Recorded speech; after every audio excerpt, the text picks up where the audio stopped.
Hello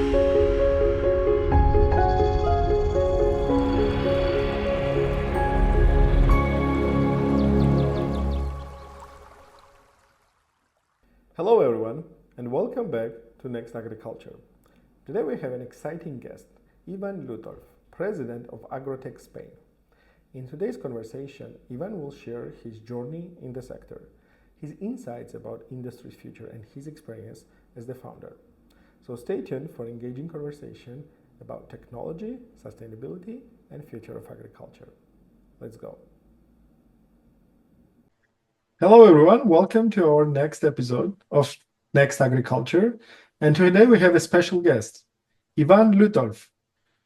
Ivan wears several hats, and I've talked about this during my intro. And he's a president of Agrotech España. He's a founder of 2 startups. And whenever he has a free time, he mentors the students and the Agrotech startup founders. So let's welcome Ivan. Ivan, so nice to have you today on my podcast. Thank you, Irakli. It's really a pleasure to be here with you and to talk in your podcast. Pleasure is all mine. I remember when we met a couple of years ago in Bilbao, and I remember your presentation about Agrotech España. The amount of job you do in agritech sector is really amazing, and looking at Spanish agritech startups, how they move and how they develop is really fascinating. So I guess let's start from there. Tell us a little bit more about Agrotech España and what is it about? Yeah. Okay. Agrotech España is the Spanish AgTech Association. So what we want is to agglutinate the AgTech companies that offers hardware and software with the aim to digitalize all the agricultural, also livestock and fisheries companies. We as an association, we have 3 main objectives. The first of them is try to evangelize to these agro companies, which are the benefits of the digitization process and all the technology that we can offer.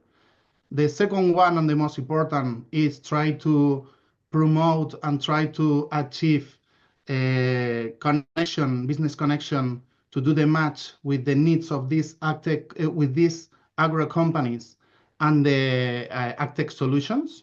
And the third one, as an institution, we try to defend the interest of the AgTech companies aside of different governments, national ones, regional ones.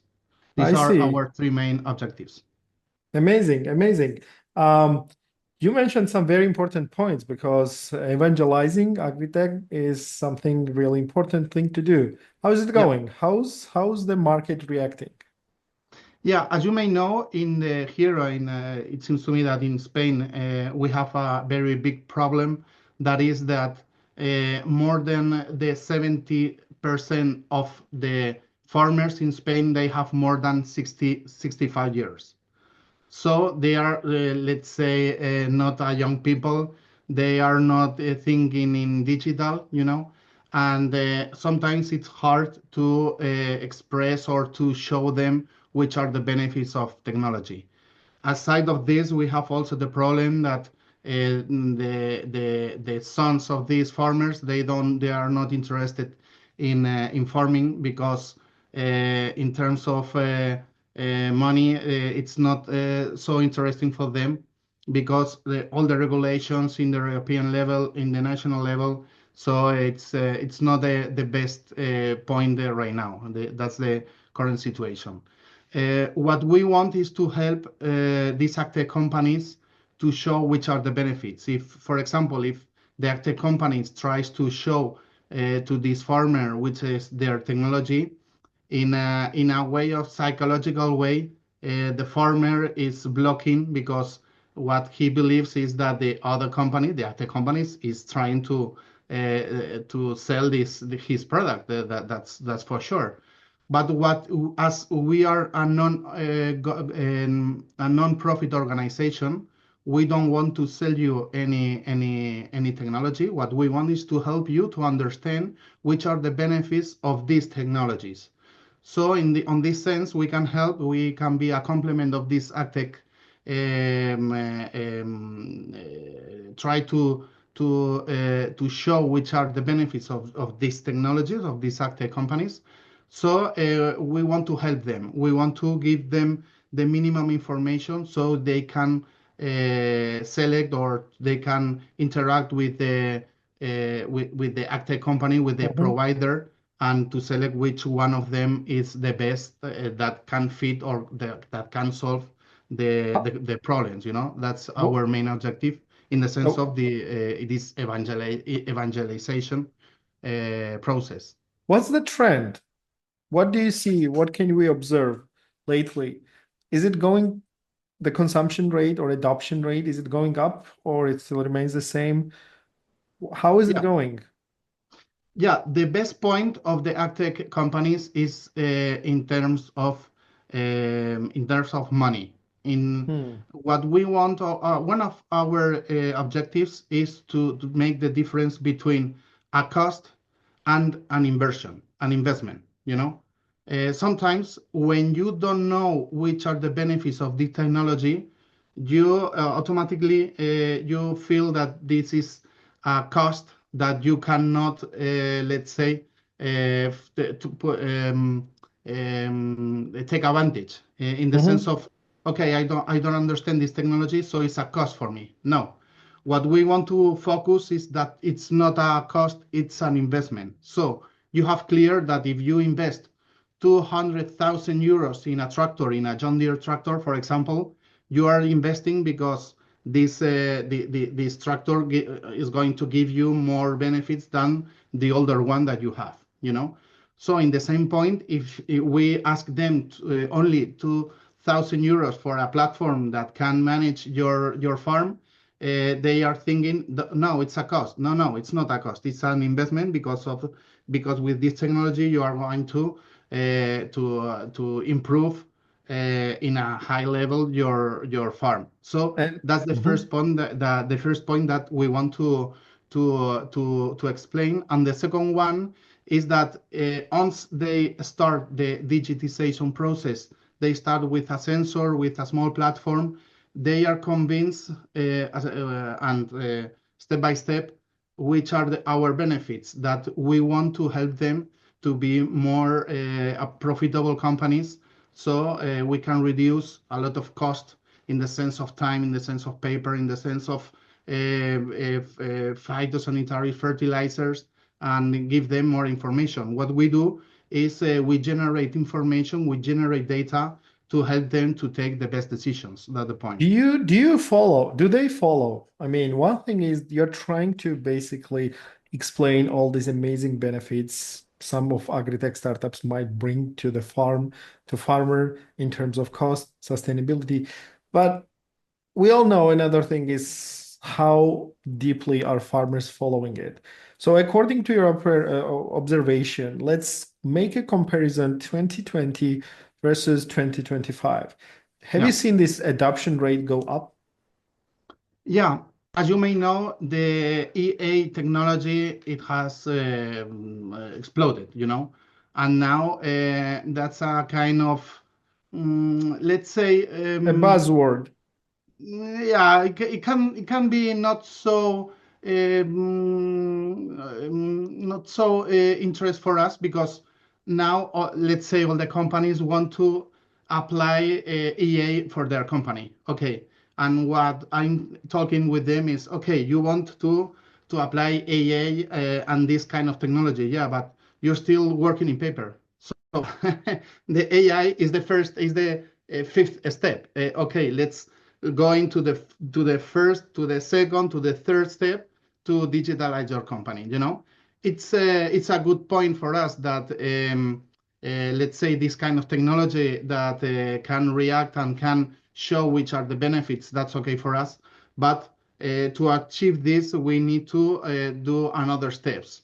Mhm. And it's okay that we want to take profit on this, let's say, on this wave, AI wave, but there are still so many things to do before to Before we the get there, AI before process. we, yeah. That's it. Thanks for sharing that.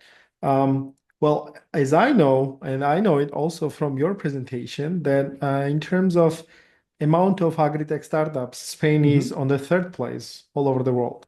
Yeah, that's it. How much, give us a couple of numbers. How many agri-tech startups Yeah. does Spain have currently, and how many of them are Agrotech España members?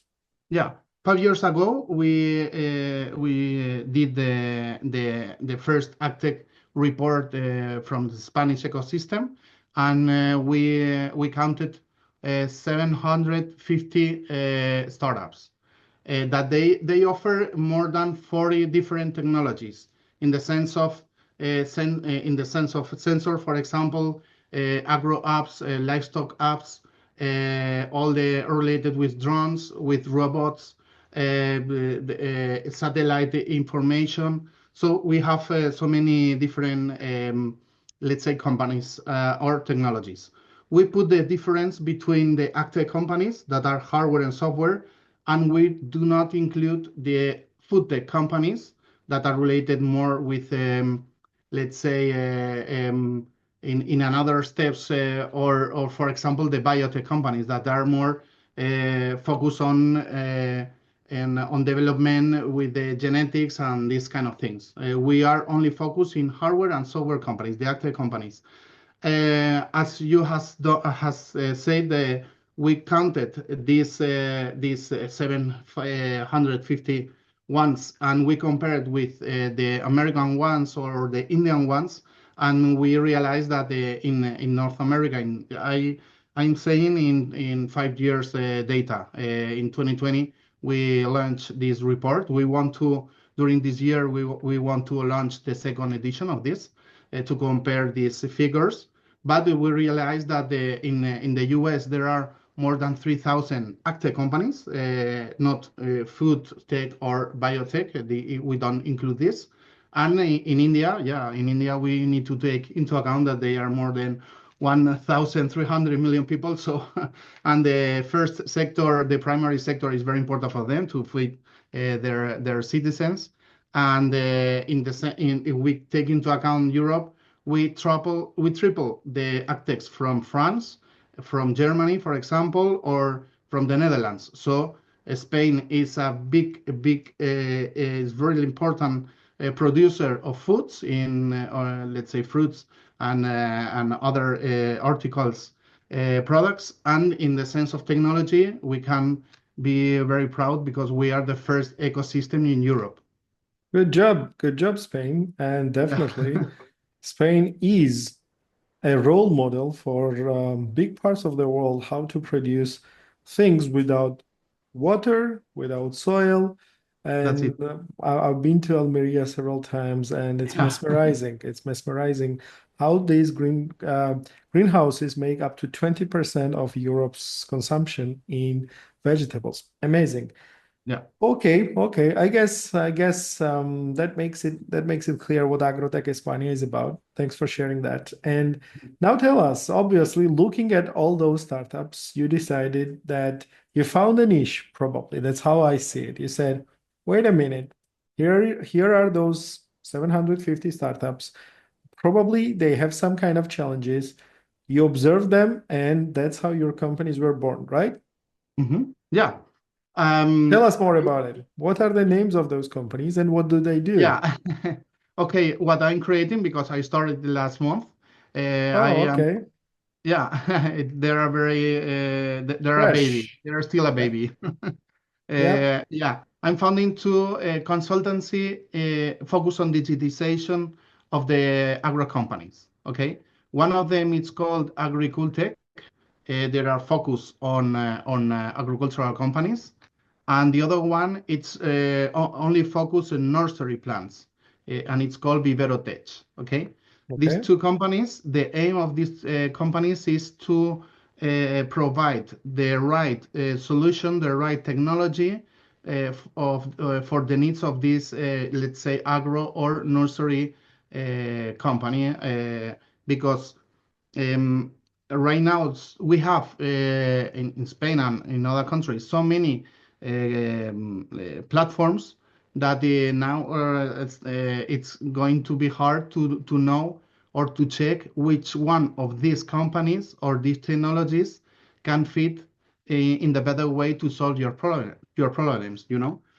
What we want is to avoid the process to have a meeting or to share your problems with so many companies and one by one checking if their needs that you have, their solution fits with your needs, you know.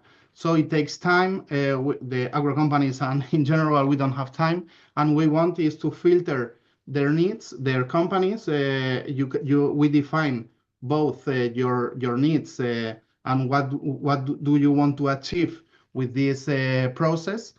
And what we do is to select or to filter which companies has the best solution, the best technology to fit and to solve your problems. That's the aim what we want to offer, I get. and we Mhm. are on this right now. Nice, nice. I guess what I see here is the values created on both sides. A, the Yeah, companies, they can actually handpick the solutions that might benefit their businesses on the startup side. yeah. Startups benefit from the right clients. Nice, nice. Yeah, the Um, point is that to solve time, and if you solve time, you solve money.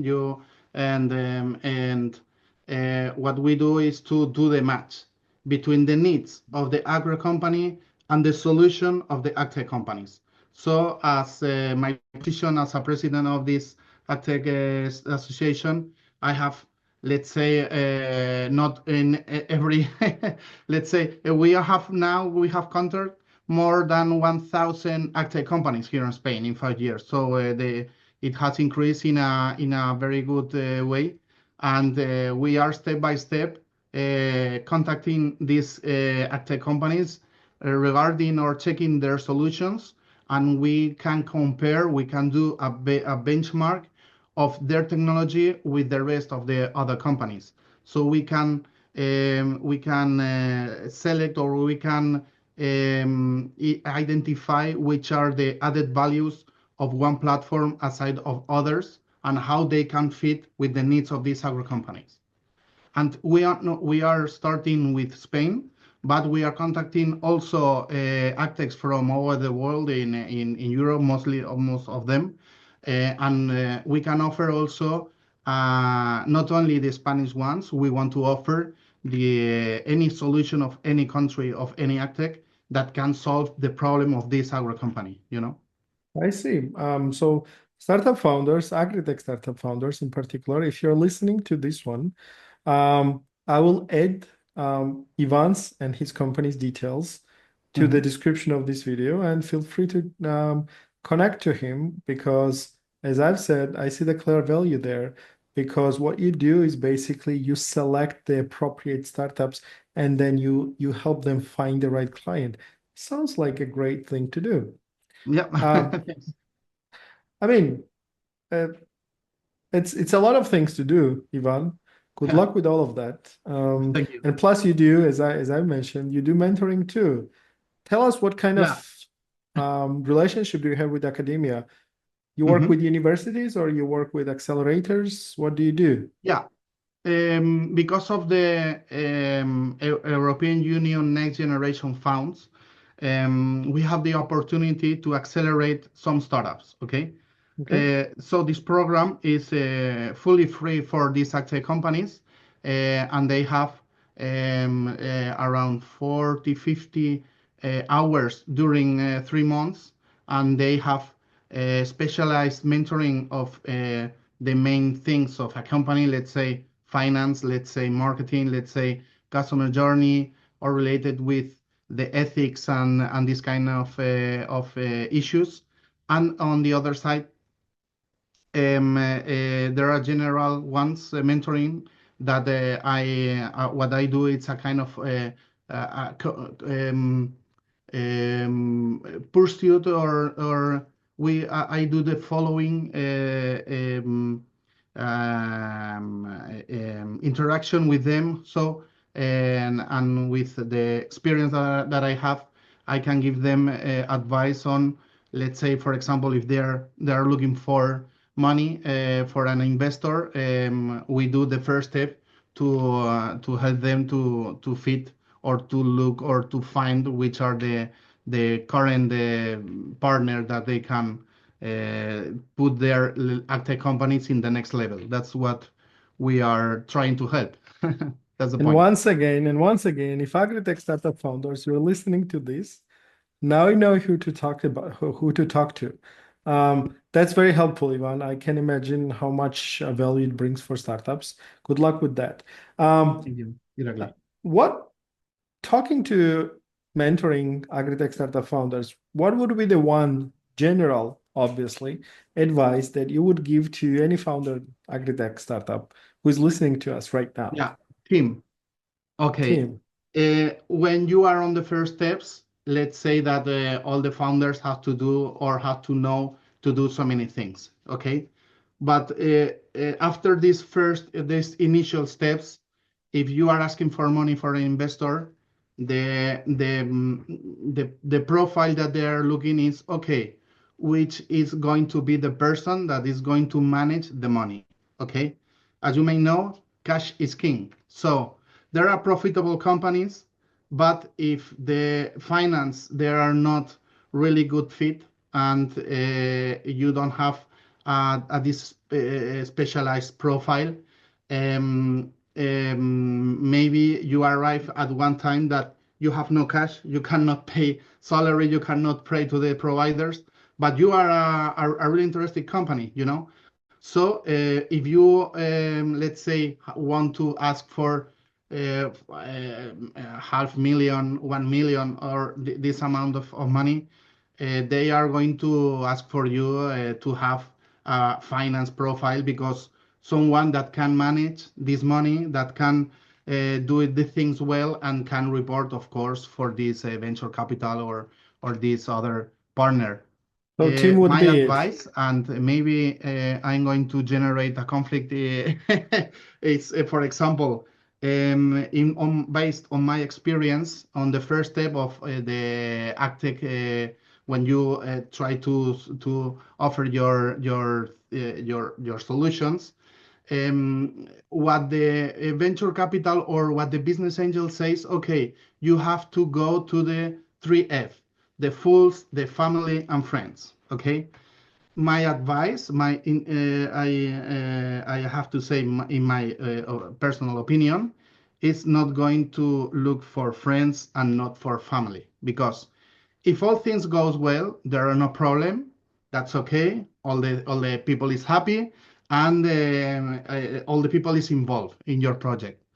But if things not doesn't go well, you cannot separate your business, your startup, your passion with the families, because maybe the family has lent you some money and they asking also, okay, what about my project, my business, my money, and how is going this, okay? And aside of your job, you have your family and you have your friends. And you are going to ask for your close friends, those that are closer to you. You will ask them for money. So if your company doesn't goes well, if your project doesn't goes well, you will have a problem with your family and a problem also with your friends. You lose your So company, it's your money, and 100%. family and friends. So it's a suicide, and I'm telling this because I suffer it, and it's not a good point. Uh, Business angels, their focus is okay. You want to ask me for money, but I want to see how you are involved in the project. So it's a normal way. But in my opinion, you're a business angel, and that's your work. You are working on very with a high level of risk. And you That's understand the if risk. not, you are a bank. Okay, so that's Yeah, the point. And you need to take this risk because you are a business that's angel, all your and that's job. your job. Yeah, Yeah, that's it. That's it. But interesting. yeah, yeah, because if things doesn't go well, what about me as a personal situation? But if what about my family? What about my friends?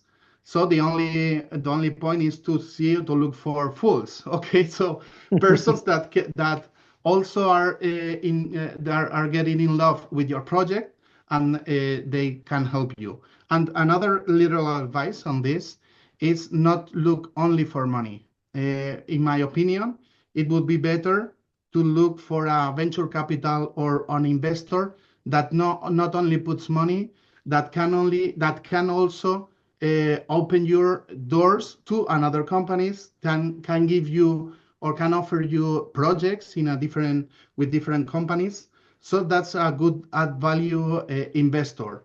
Not only those that Smart put your money. money, and every two weeks or every month they ask you to give them a report on how it goes, and these are my little advice on this. Thanks for sharing. To be very honest, it's the first time I hear somebody tell you don't go for the money to friends, family, and fools. And to be honest, it makes sense. It totally makes sense because, as you've said, business angels, they understand the risk. It's their Yeah. job to take the risk, but not your family. Interesting. Yeah, Interesting. and of course, if you don't have a family of or with a very deep entrepreneurship, it's going worse, because what because as a family with this special relation, okay, you have a trouble, I'm going to help you, but they want to this help to get him back as soon as possible, but because yeah, it depends on the family. Maybe your family has they are rich, and they don't So, take care in this amount of money. But if you are not on this level, maybe avoid family for money. yeah, maybe this 10, 15,000 euros they will need for to buy a house or to buy a new car, or they arise a problem and they will need this money. So it's in my opinion, you need to put the difference between your project, your family, your friends, and the other things, because we need to take into account that more than 80% of the companies, they in less Well, than 3, 4, 5 years, they disappear. So the percentage to get involved into these companies, it's a very high percentage. it is definitely. Thanks for sharing. Upcoming or existing founders, avoid family. That's what Ivan is saying to get the money, unless your family has a very deep pocket, which I hope they do. Ivan, thanks. Thank you so much for sharing all these insights. And we have a kind of tradition. We always ask our last question to our guests, and it is as follows. It's the name of our podcast. In fact, it's called Next Agriculture. So the Mhm. question is 2050. Yeah, You went outside, you went to Murcia region, or you went to other parts of Spain or outside of Spain. And what do you see? What does next agriculture, to your best guess, looks yeah. like? Okay, what I'm going to ask or to the institutions is to leave us alone, in the sense of with all this Green Deal, I'm saying in Europe, okay? All the rules, all the bureaucracy, all the new, let's say 20, 30 now objectives, this Green Deal, all these kind of things, the only result that we have achieved is that they are putting all the entrepreneurship, all the European entrepreneurship, very, very difficult. You know, Hmm. um, what I am asked to them is not to put more palos en las ruedas. Sorry, I don't know the translation into English. Okay, Stick what I'm into the tires. to leave us alone. And yeah, we need to, there are rules. We need to contract the people. We need to pay them. All these kind of things are okay, But as you may know, for example, in Spain, in the last 5 years, there are more than 3,000 bureaucracy pages that the farmers have to read in these 5 years. So uh, we have more rules. in the agro sector than if you want to create a chemical industry, you know. So it makes no sense. It makes no sense because we are and here in Spain we have the trouble that there are so many small farmers and they cannot they cannot sorry Thank you. joder, Interesting. which is the word? Sorry. It's okay. Take your time. They cannot, sorry, they cannot afford all these Okay, kind of things, you know? They makes don't sense. have the money to ask for a person with this profile that all these things, all this bureaucracy that can be defined and all the rules that we need to, so it makes no sense. So what I Hmm. am asking in these 25 years is, okay, let us to do our work. We are doing it very well. So we are not saying, I'm not saying not to comply the rules. That is of course, but we are now saying that, for example, in the US with Elon Musk, that has created an institution to have a government more efficient, you know. So we need to to have this in the Europe because there are so many technocrats, there's so many bureaucracy that we need to solve this because they what they only do is that all the procedure, all the food products um,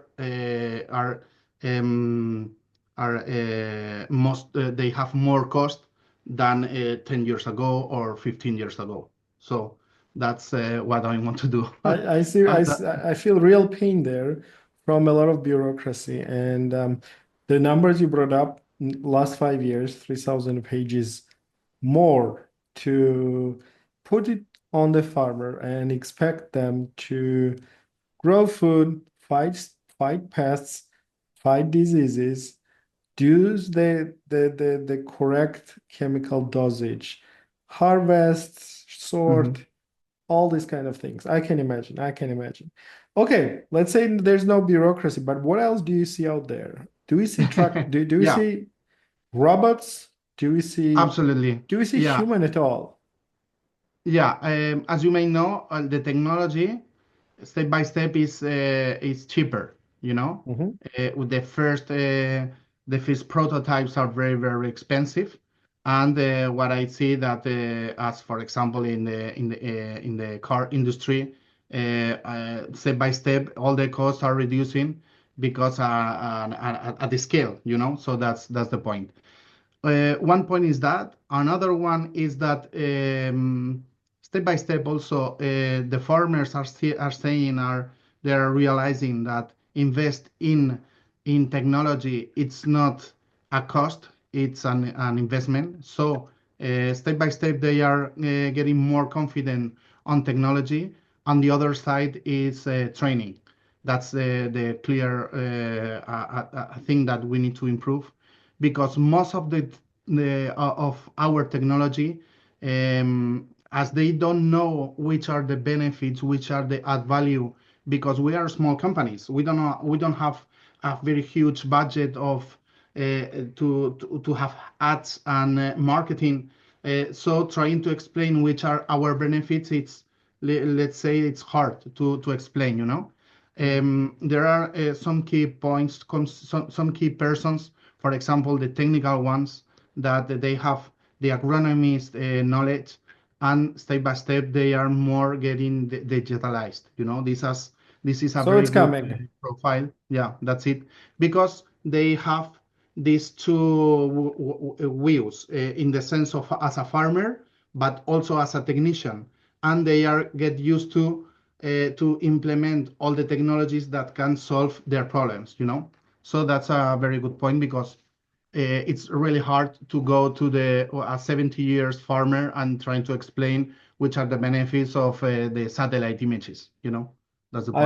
I hope we will all get the best solutions for the farms, and I truly believe that this will drive agriculture as a more sustainable sector, which we really need, all of us.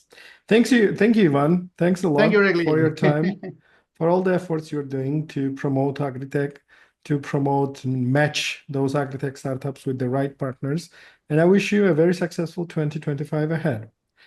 Once I your report also is ready, we are more than happy to hear more about how the Spanish agritech ecosystem has evolved. I am at your disposition. Whatever you want, we can do another podcast and to discuss so many items, so many things. For me, it's a really good pleasure to see you some weeks ago, and also to share with you these moments. So feel free to contact me whatever you want directly. Thank you very much. Thank you very much. All the best. Thank you to you. We are in contact. Thank Bye you. bye.